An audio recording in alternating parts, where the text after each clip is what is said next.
Selamat petang, salam sejahtera. Terima kasih karena bersama dengan saya di Nazilin Unity Channel. Persoalan semalam sampai sekarang ialah siapa dalang, siapa orang tertentu yang dikatakan oleh Hadi Awang kononnya menawarkan supaya PAS masuk dalam kerajaan perpaduan. Sehingga kini masih tidak ada yang disebut orang tertentu itu oleh Hadi Awang. Namun ada media massa sekarang membocorkan kononnya orang yang menghubungi itu kononnya adalah Rafizi Ramli. Namun muncul Rafizi Ramli dengan tangkas dan segera mantap sekali membuat penafian.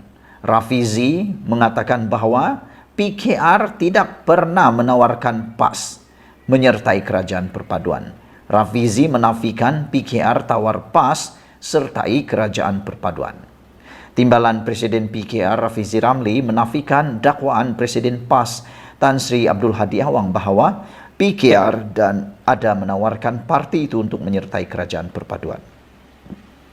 Sebaliknya, Rafizi yang juga ahli Parlimen Pandan berkata pihaknya juga tidak tahu bagaimana dakwaan itu timbul. Sedangkan beliau terlibat secara langsung dalam pembentukan kerajaan selepas pilihan raya umum ke-15 lepas. Saya tak pernah dengar dakwaan PAS ditawarkan masuk kerajaan perpaduan. Sedangkan saya adalah antara 3 individu dalam PKR yang banyak merundingkan pembentukan kerajaan perpaduan selain Presiden PKR, Datuk Seri Anwar Ibrahim, dan Setiausaha Agung PKR, Datuk Seri Saifuddin Nasution Ismail.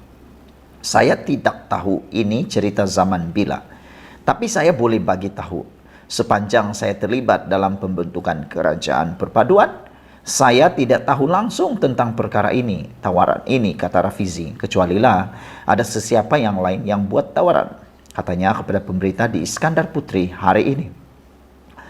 Rafizi yang juga Menteri Ekonomi berkata demikian selepas menghadiri sesi libat urus kajian separuh penggal rancangan Malaysia ke-12 2021-2025 di Majlis Bandaraya Iskandar Putri di Iskandar Putri hari ini. Semalam Abdul Hadi dipetik sebagai berkata pernah dihubungi beberapa kali oleh orang tertentu yang didakwa menawarkan untuk PAS menyertai kerajaan perpaduan. Saudara-saudara sekalian, pada pendapat saya, apa yang dinyatakan Rafizi Ramli ini adalah sangat-sangat tepat.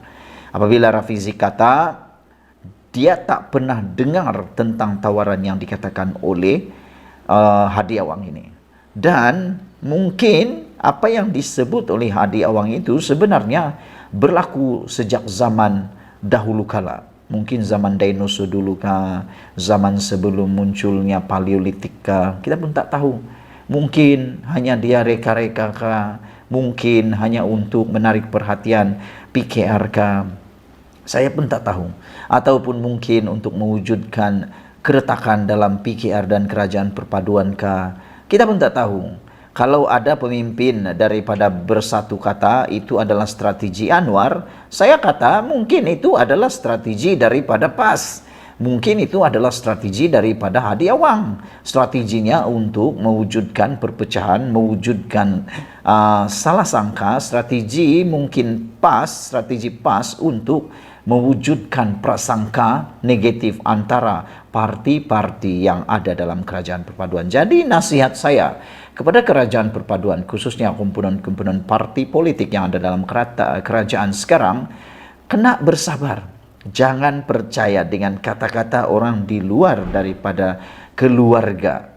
Kerana biasanya apa yang dikata di luar keluarga itu lebih banyak cerita hantunya daripada apa yang dipercayai.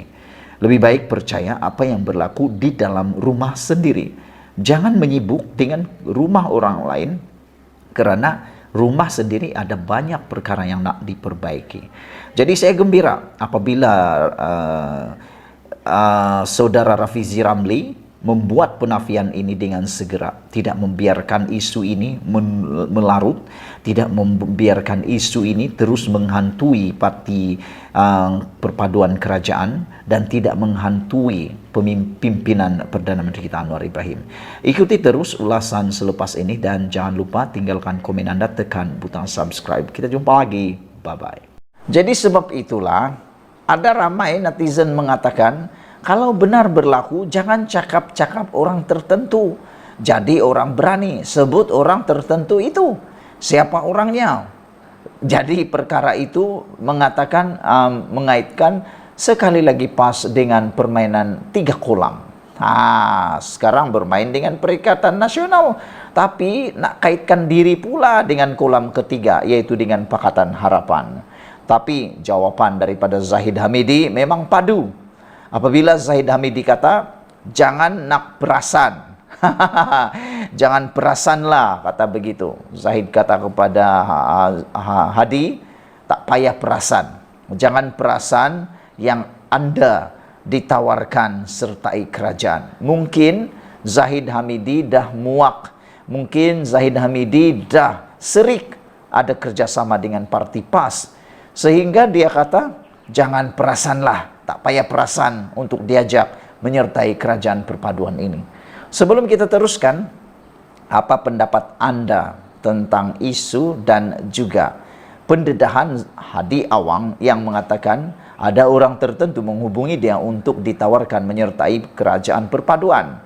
Adakah Anda setuju kalau PAS masuk bersama dalam kerajaan perpaduan ini? Kalau Anda tanya, saya rasa tak payahlah. Tak payahlah masuk dalam kerajaan perpaduan ini, biar dia jadi pembangkang saja bersama dengan parti Bersatu. Karena tidak ada keperluan pun PAS diterima dalam kerajaan perpaduan. Kerajaan perpaduan ini sudah cukup kukuh. Sudah ada 2/3 di Dewan Parlimen. Jadi nak apa lagi? Itu persoalan dia. Nak apa lagi? Apa kelebihan? Apa keuntungan? Apa sumbangan PAS kalau masuk menyertai kerajaan perpaduan? Pada pendapat saya, dari segi politiknya tidak ada keuntungan langsung, bahkan mungkin itu akan menyebabkan satu gelombang keretakan berlaku dalam kerajaan perpaduan pimpinan Anwar Ibrahim. Jadi tepatlah kata Zahid Hamidi, jangan perasan kepada Hadi. Timbalan Perdana Menteri Ahmad Zahid Hamidi menyangkal dakwaan PAS Hadi Awang bahwa parti itu ada menerima tawaran untuk bersama-sama dengan kerajaan sekarang. Jadi Zahid Hamidi menafikan, dia kata jangan nak perasanlah. Jangan nak perasanlah, kononnya ada orang tawarkan sertai kerajaan perpaduan. Katanya pada sidang media di Bagan Datuk Perak, seperti dipetik berita harian hari ini.